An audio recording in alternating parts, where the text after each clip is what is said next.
acordados. Obrigado.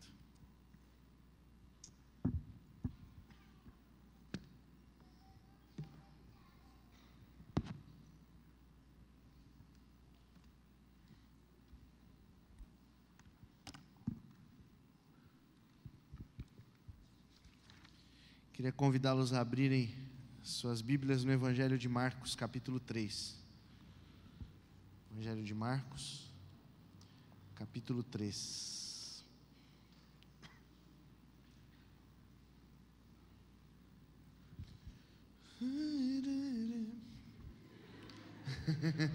Então, na cabeça.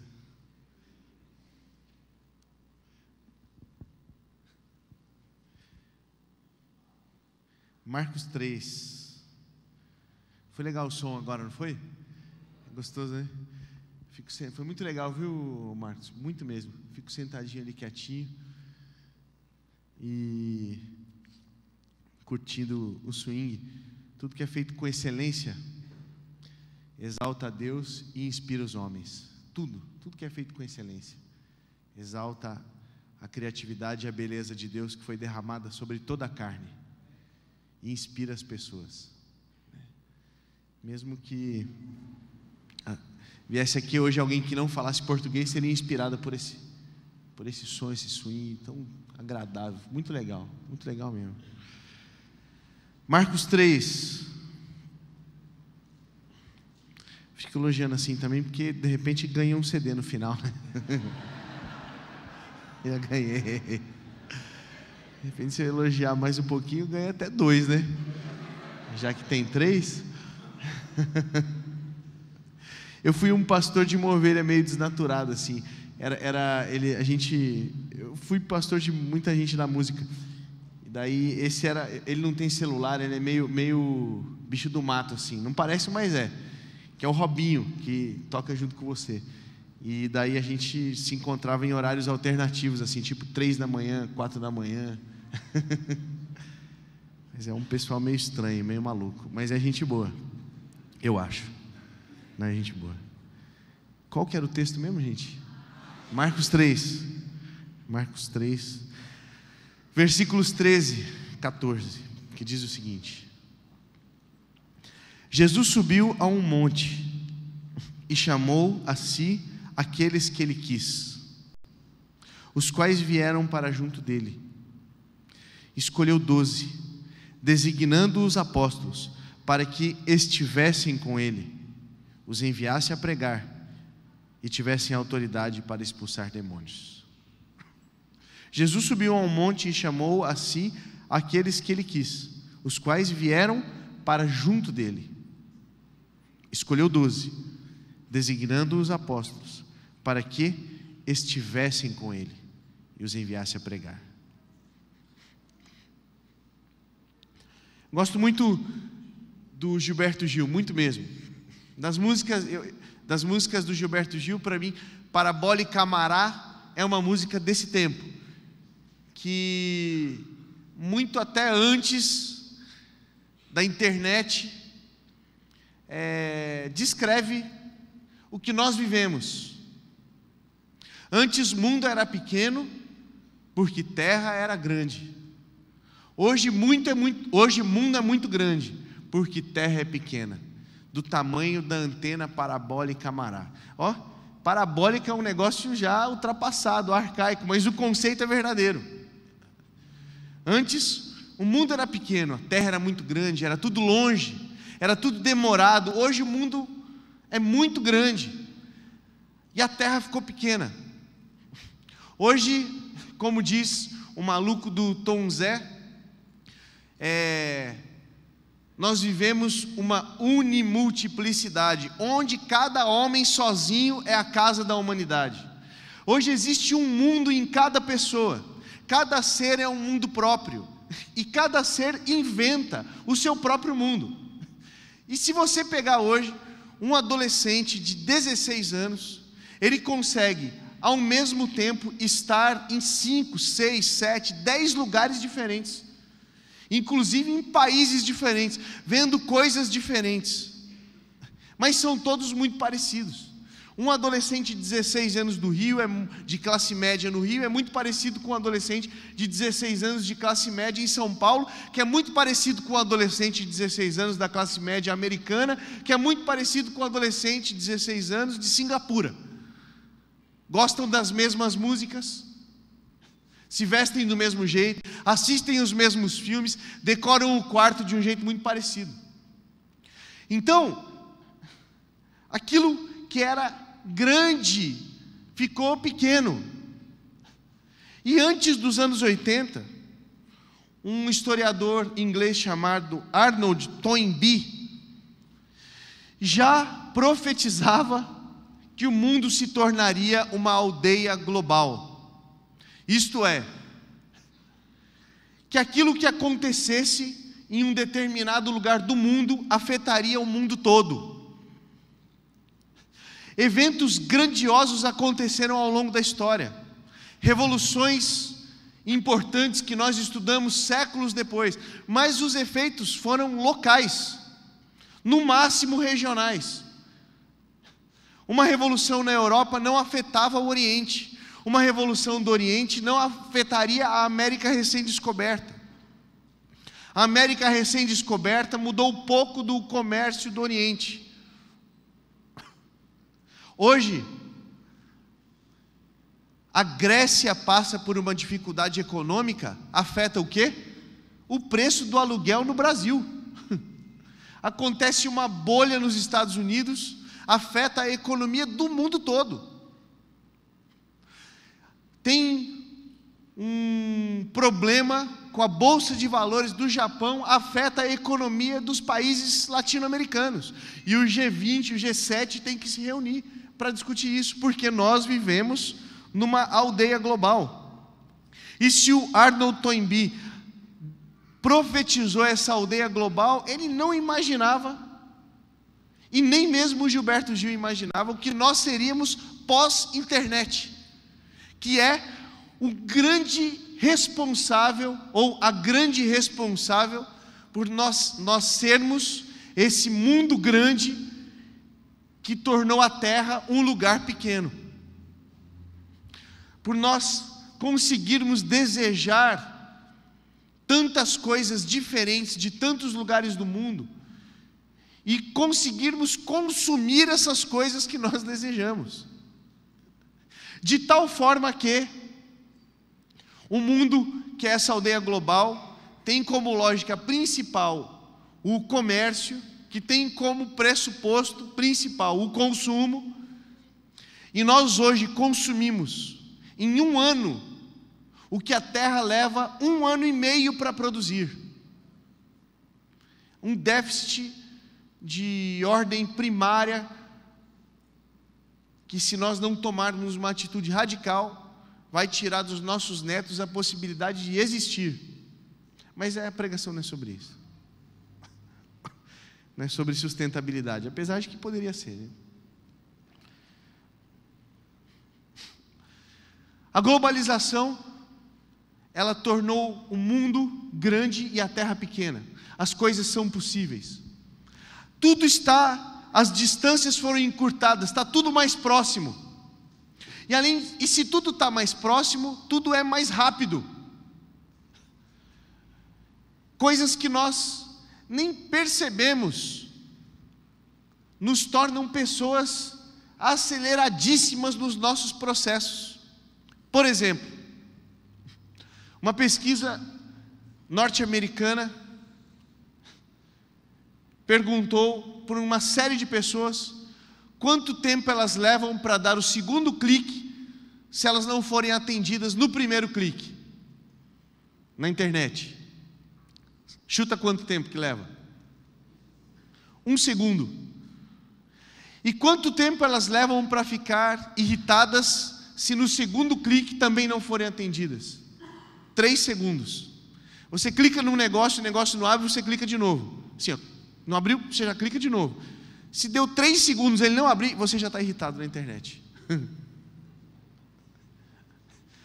A conexão, né? Eu falei ontem.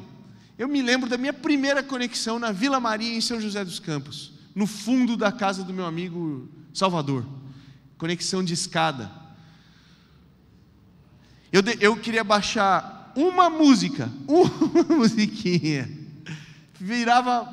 Deixava a noite, ia lá antes de dormir, clicava, para ter a música no outro dia, feliz da vida, maravilhoso. Hoje nós conseguimos baixar 100 CDs num dia, assim, enquanto a gente está conversando com alguém, enquanto está desenvolvendo um projeto, terminando a monografia, respondendo um e-mail, olhando as fotos do Instagram, que ontem caiu. Olha que absurdo, o Instagram caiu. Como que a gente vai viver sem Instagram? Ontem eu fiquei em profunda crise depois que eu saí daqui. Não, fui para o hotel, o restaurante estava fechado porque estão reformando. Eu nem me importei, eu nem passei fome, porque eu estava em crise com o Instagram que não estava funcionando. Onde eu ia postar as fotos daqui do Rio de Janeiro, para o mundo inteiro ver. Por causa de quê? Uma tempestade na Virgínia fez com que vários servidores de vários sites importantes caíssem. Uma tempestade na Virgínia afeta o meu humor no Rio de Janeiro.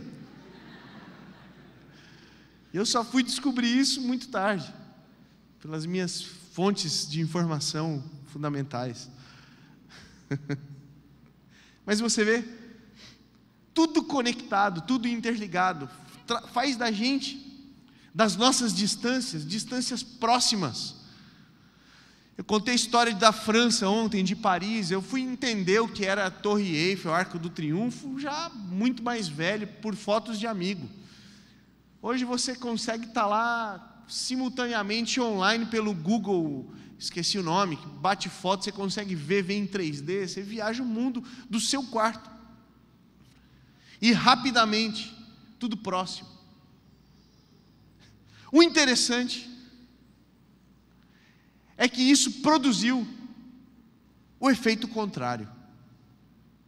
Porque a alma humana não consegue acompanhar esse ritmo de novidades e de velocidade imposto sobre nós e sobre toda a sociedade pelas portas da globalização. Se o mundo está mais próximo, nós estamos mais distantes uns dos outros.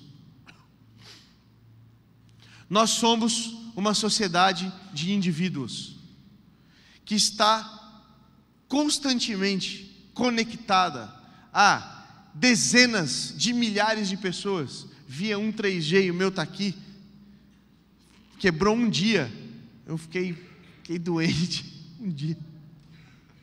Só que sozinhos. Tem um comercial, eu não me lembro de qual empresa, acho que da Coreia. E eles lançaram uma campanha chamada Desconecte. Desconecte-se. Existe isso? Desconecte-se. É isso mesmo? Desconecte-se. E era assim, mais ou menos. Um cara mexendo no seu telefone, nada em volta dele. Daí a hora que ele desligava o telefone, apareciam as crianças brincando, aparecia uma paisagem, aparecia um amigo do lado. Enquanto nós estamos conectados a dezenas de milhares de pessoas, através de um aparelho pessoal, nós estamos desconectados da vida real que acontece à nossa volta. E se as redes sociais aproximam os distantes, elas separam os próximos. Nós nos aproximamos de quem está muito longe, enquanto, sem perceber, nós nos distanciamos daquele que está perto.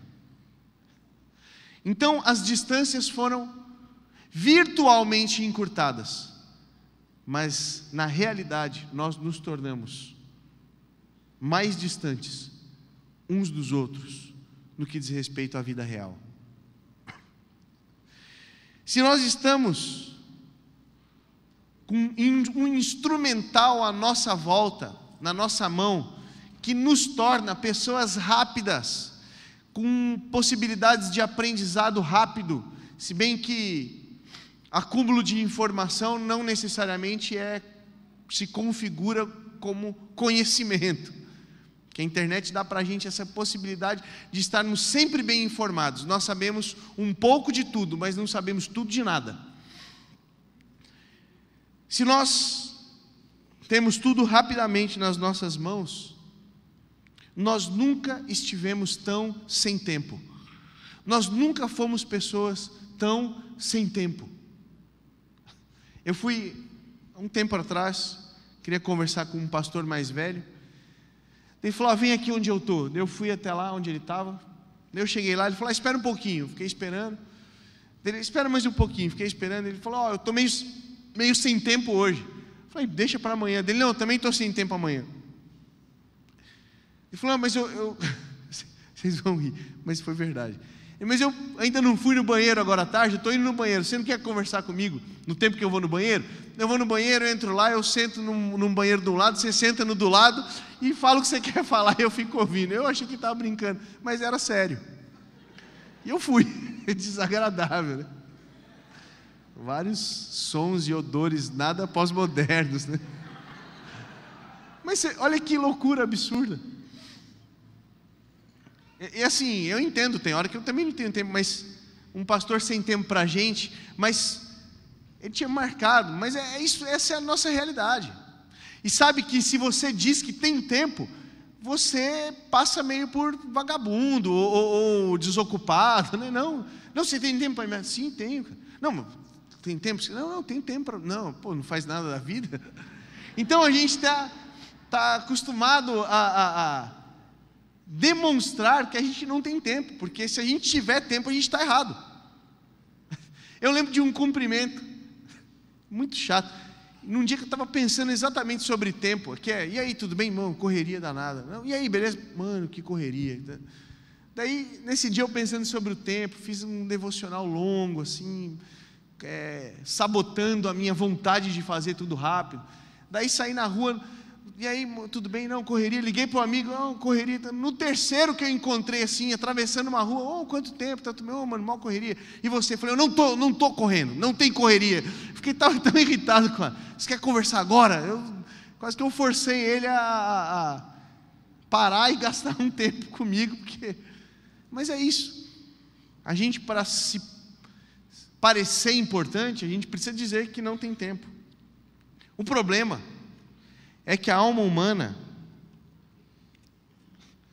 ela não está preparada para o ritmo que a sociedade nos impõe.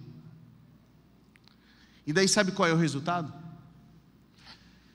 Gente sem alma é gente desumana. Uma sociedade de gente não humana, de pessoas sem alma. E se você não tem alma e você não é humano, você está desatento àquilo que nos torna humanos, que é a vida. Pessoas sem alma, desumanizadas, desatentas à vida, habilidosíssimas com tudo que é virtual, impregnadas de uma cultura de velocidade que faz com que o corpo e a alma se desconectem. Afinal, o corpo tem um grande projeto, que é alcançar logo um patrimônio, para eu ter logo estabilidade, para eu logo conseguir usufruir do tempo que eu nunca tenho. Nós não temos tempo para aproveitar o tempo, e por isso nós nos desumanizamos, porque nós perdemos a nossa alma em algum lugar desse caminho louco e veloz que nós aceitamos como normal para as nossas vidas. E com isso nós nos tornamos pessoas desatentas à vida, a tudo aquilo que me tira desse ciclo louco de velocidade, em vistas de eu conquistar o que eu quero, de eu completar o meu projeto. E para isso a gente monta estruturas funcionais, onde tudo o que era sagrado, e tudo o que é sagrado é lento por natureza, porque demanda tempo, demanda envolvimento, demanda você se projetar naquilo e colocar a alma naquilo. Fica para trás. Não responda, mas, por exemplo, há quanto tempo você não se senta à mesa com toda a sua família para comer a mesma refeição e falar do seu dia, e ouvir do dia do seu pai, e ouvir sobre a vida do seu irmão, e saber sobre o coração da sua mãe? Quanto tempo? Há quanto tempo que você não tem uma conversa com o seu marido, longa, franca, ou com a sua esposa? Há quanto tempo que você não vê o seu filho ou a sua filha acordado? Você se lembra do primeiro passo, se lembra da primeira frase? A gente não percebe que as coisas sagradas vão ficando pelo caminho. E isso tem um nome. É o nome que dá tema para essa noite, que é o pragmatismo. É a priorização das coisas em detrimento das pessoas. Em segundo lugar, é a priorização dos resultados em detrimento dos processos. Em terceiro lugar, é a priorização das estruturas em detrimento dos relacionamentos. Nós, para sobrevivermos nessa cultura de velocidade acentuada e desumanizante, nós nos tornamos pessoas pragmáticas, que preferem as coisas, que preferem as estruturas, que preferem e vivem em função dos resultados. E isso no nosso trabalho, na faculdade e na igreja inclusive. Em primeiro lugar, coisas em detrimento de pessoas. Nessa sociedade que é pragmática por natureza, e pragmatismo tem como principal combustível a velocidade,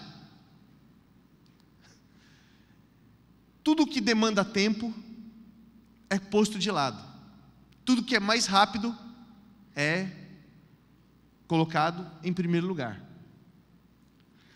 Para que você seja na sociedade uma pessoa reconhecida,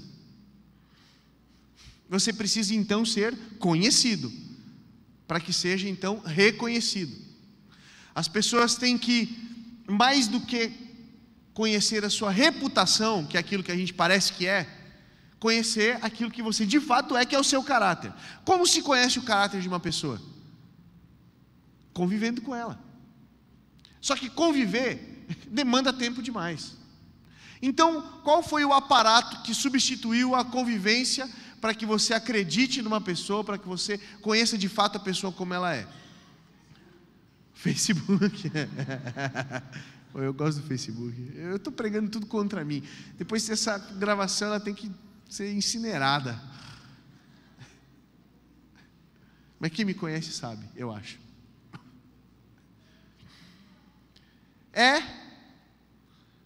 A reputação substitui o caráter. Para você ter uma boa reputação, você tem que ter duas coisas. Uma boa identidade virtual, que é você se parecer que é uma pessoa que você não é. Já viu foto, você está um pouquinho acima do peso, e eu vou te dar uma boa notícia: todo mundo está acima do peso, todo mundo está acima do peso, fica tranquilo, todo mundo está acima do peso. Só que a gente, na televisão, está todo mundo abaixo do peso. Só que todo mundo da televisão é muito menos do que todo mundo. Alguém põe foto no Facebook acima do peso? Pega um ângulo melhor, arruma. Só põe foto bonita. Só põe foto de viagem boa. Só põe frase que dá certo, frase que deu certo. Só põe... Porque a gente quer parecer, e lá dá para parecer que a gente é uma coisa que na verdade a gente não é. Mas é mais fácil você parecer ser do que você ser de fato. A outra coisa é um patrimônio. Antes de eu conhecer você, se você chegar na igreja, ou no trabalho, ou na escola, com uma BMW, a possibilidade de você ser aceito ou aceita é muito grande. Então a gente monta, às vezes ao custo da alma, uma vida que faz com que a gente pareça que é o que por dentro e de fato a gente não é. E para que isso aconteça, se eu vivo em função de parecer ser algo que eu não sou, eu estou querendo agradar ao próximo, mas não quero que ele me conheça, porque se ele me conhecer, ele vai saber que eu não sou aquilo que eu pareço que eu sou. Então, nós priorizamos no nosso tempo, na nossa formação, no nosso projeto de vida, na nossa profissão. Coisas que vão trazer para mim o maior ganho possível, para que eu monte esse aparato de forma que eu pareça ser o que eu não sou. Então eu vivo em função de adquirir coisas, roupa de marca, carro de marca, morar num lugar melhor do que não sei quem. Se um cara foi para Buenos Aires, eu vou para Montevidéu e Buenos Aires. E não interessa se eu estou estourado no cartão, se eu estou com cheque especial, não, porque isso aí só eu sei, e o gerente do banco, que ele fique quieto. Mas quem precisa parecer que é algo que não é, não sabe o valor, de fato, das pessoas. E não sabe o valor, de fato, que essa pessoa mesma tem. E quando for requerido dessa pessoa, que prioriza as coisas em detrimento das pessoas, que ela abra mão de alguma coisa, você vai perceber quem de fato essa pessoa é. Por exemplo, eu trabalhava numa missão chamada Mocidade para Cristo, MPC, muitos anos. E a gente ia fazer uma ação no lugar bem pobre da cidade. E daí a equipe toda foi mobilizada, e no dia anterior à ação o meu carro quebrou, que era uma coisa completamente normal e familiar, meu carro quebrar. Era um tipo muito velho, que eu tinha um pedaço de pau que sustentava o banco para eu dirigir e o porta-malas quando precisava guardar e tirar as coisas. Eu andava tanto com aquele pedaço de pau que eu dei até nome para o pedaço de pau. Era a minha companheira Joelma, porque era uma madeira mais bonitinha, não era uma madeira de qualquer jeito. Então a Joelma andava comigo, e se desse problema no trânsito, a Joelma ajudava a resolver também. Pedação de pau. O banco parecia, o pessoal brincava que era um carro de Stock Car, porque o encosto deitava, né? Só tinha o assento. Então... Mas daí quebrou, era a minha máquina do tempo, quebrou a máquina do tempo, e daí eu liguei para um cara da equipe, para falar para ele. Ele era o que morava mais afastado, viria pegando o pessoal no caminho, para a gente chegar, ele morava na Zona Norte, para a gente chegar até a Zona Sul. Falei, precisamos do seu carro. Ele falou, não, meu carro não. Falei, mas meu carro quebrou, não dá tempo de arrumar. Ele, o seu carro quebrou, o problema é seu. Você é o líder da missão, eu não vou colocar o meu carro naquele buraco. Eu engoli aquilo lá seco, né? Daí desliguei o telefone. Daí fiquei pensando assim, que eu estava falando com Jesus, né? Jesus, meu carro quebrou. Daí Jesus falou, não, eu sei de todas as coisas. Eu falei, não, preciso do seu carro para a gente ir lá fazer a ação com o pessoal. E Jesus me falando, de jeito nenhum, não vou enfiar meu carro naquele buraco. Você acha que Jesus falaria assim? Claro que não. Daí liguei para o camarada de novo, falei, é o seguinte, irmão, fiquei aqui tentando imaginar Jesus me dizendo isso e tal. Dele, mas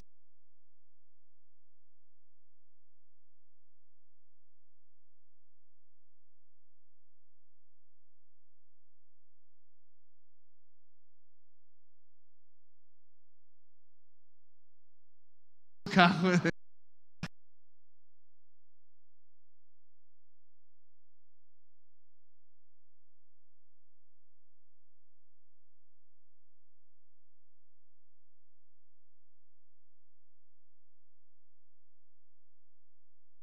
Esse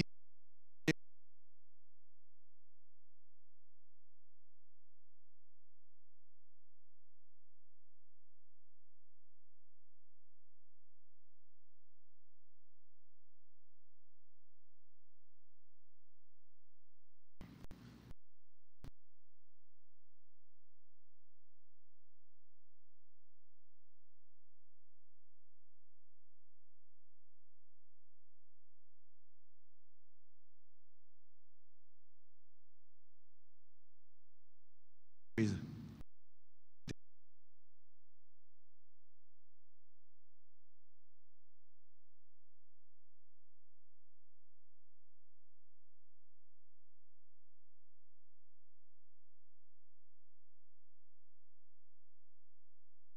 São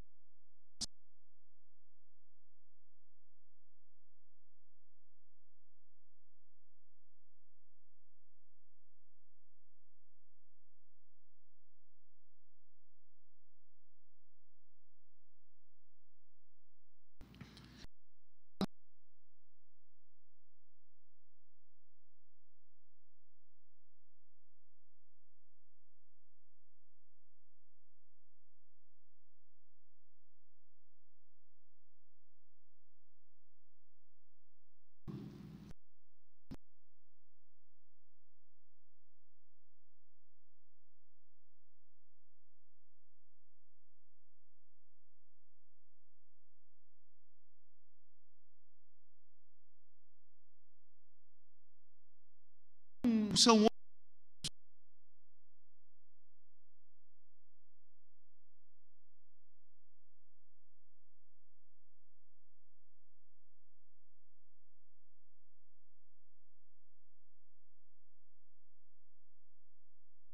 a necessidade.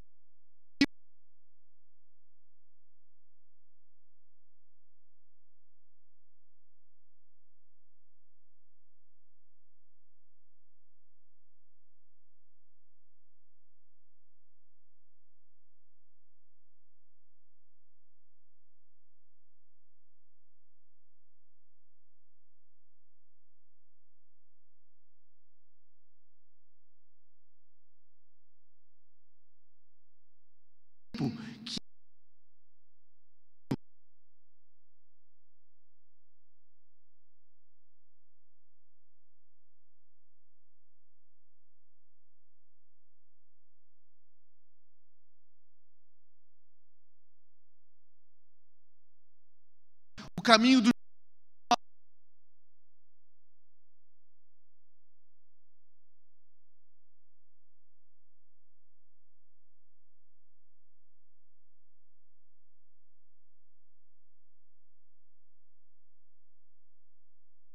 relação.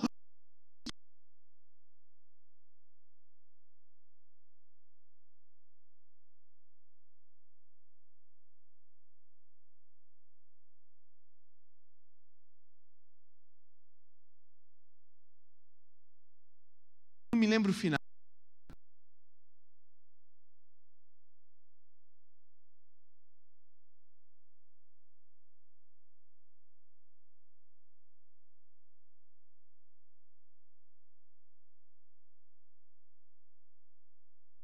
Não por ele.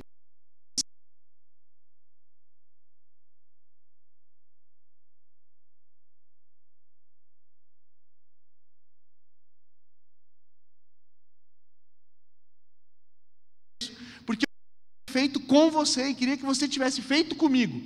Porque enquanto se faz por Jesus, se faz alheio a Jesus. Mas enquanto se faz com Jesus, Jesus faz algo também na gente, em nós, que é o grande projeto de Jesus, você, e aquilo que Ele tem para fazer, não através de você, nem a partir de você, mas em você, alinhando o seu caráter ao caráter dEle, e isso é um processo de vida, o resultado já está determinado, um dia nós seremos como Jesus e viveremos com Jesus na glória. Então a graça da história, o barato da história é viver com Jesus agora, porque enquanto nós vivemos com Ele, Ele vai fazendo algo na gente. Em último lugar, estruturas em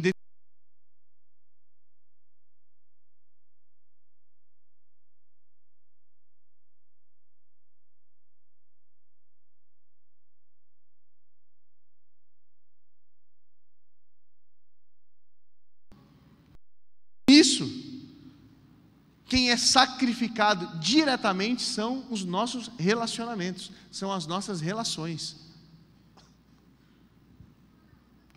Eu atendi uma vez uma jovem, recém-formada, apaixonada por Jesus, pelo reino de Deus. Ela sozinha ouviu falar de uma comunidade carente numa cidade vizinha de onde eu era pastor. Foi lá naquela comunidade, ela era assistente social e cientista social. Chamou uma galera multidisciplinar que tinha se formado com ela, dentista, enfermeiro, médico, e começaram a atender aquela comunidade. Iam lá numa semana, entendiam as necessidades, passavam um mês, 15 dias, conseguindo as coisas para atender aquelas necessidades, e voltavam lá em 1, 2 ou 3 finais de semana para atender as necessidades imediatas daquela comunidade. A igreja, o pastor da igreja onde ela congregava descobriu isso, porque ela foi dar um testemunho numa reunião de oração que ele estava, feliz da vida, e ele, que uma igreja muito grande, não dava para saber de tudo, e o que é normal e natural. Ele, opa, daí mandou o pastor de jovens ir lá olhar. Daí a menina ficou radiante, que legal, o pastor dos jovens. Aí, tá vendo, Henrique? No mundo tereis pastores de jovens, mas tende bom ânimo. Venci o mundo. Pastor de jovens é uma subclasse pastoral. Eu era até agora há pouco, agora não sou mais. É brincadeira. Pastor de jovens é gente boa. Nem sei o que eu estava falando. O menino foi lá, o pastor foi lá, né? Ver a ação. A menina ficou radiante. Pô, que legal, o pastor vem aqui e tal. Ele chegou, olhou, foi embora antes. Daquela semana ela foi chamada pelo pastor principal lá da igreja. Falou, fulana, o pastor foi lá, muito bonita a ação de vocês, tal, mas eu tenho que dizer uma coisa. Nós aqui estamos alinhando as nossas estruturas eclesiásticas e eu queria que você parasse de fazer isso. Ela falou, mas pastor, a gente não exige nada da igreja, nem recurso, só o voluntariado dos jovens. Mas isso aí pode tirar o foco, o nosso foco agora é a igreja, para dentro da igreja, é o crescimento da igreja, e não dá para fazer essas ações e tirar a atenção do que é para dentro. E daí ela falou,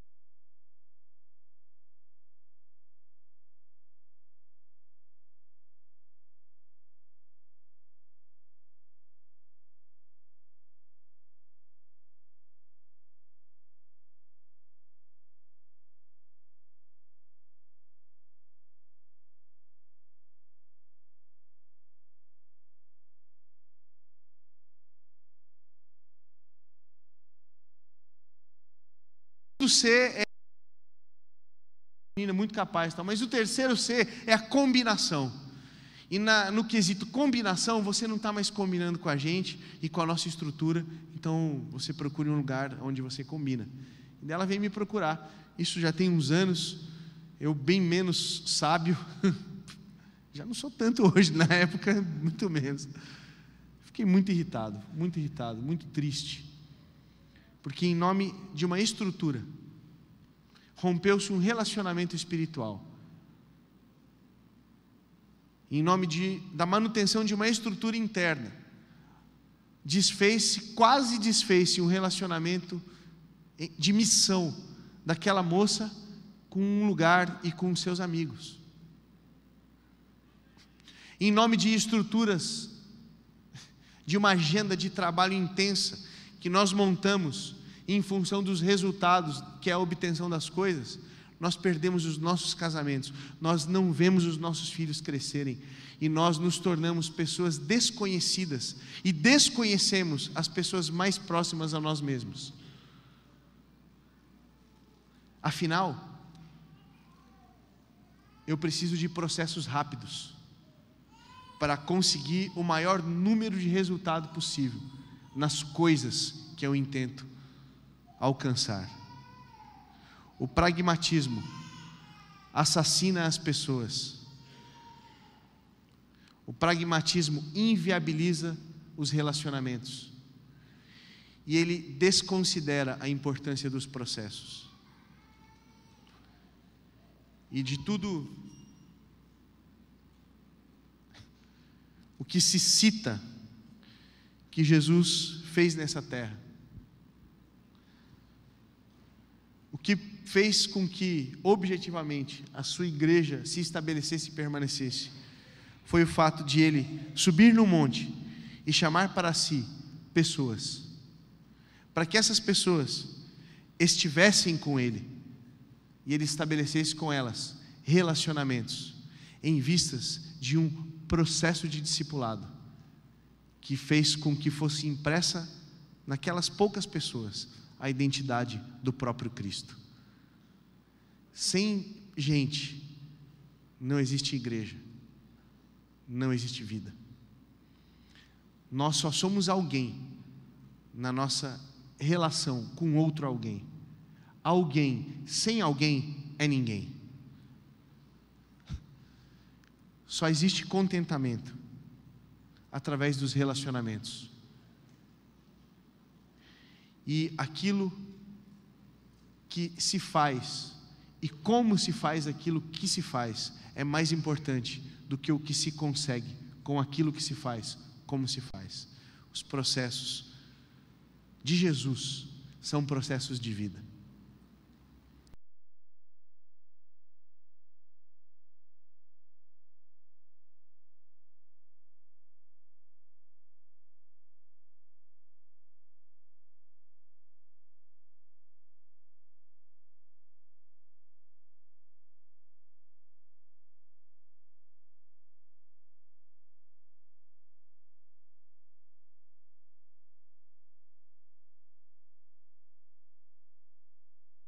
Resultado. Beleza? Entenderam? Então que o Espírito nos constranja, nos incomode mesmo, sabe? De dentro para fora. Para que numa autoanálise, num autoexame verdadeiro, nós avaliemos se a nossa alma ficou em algum lugar do caminho, e se nós somos pessoas coisificadas, fantasmas vivendo nessa sociedade, numa agenda desenfreada, que mata a nós e quem nós amamos, que rompe os nossos relacionamentos, e que tira de nós a importância de se trilhar processos de vida, com Jesus e com o outro, em nome de Jesus. Amém. Amém.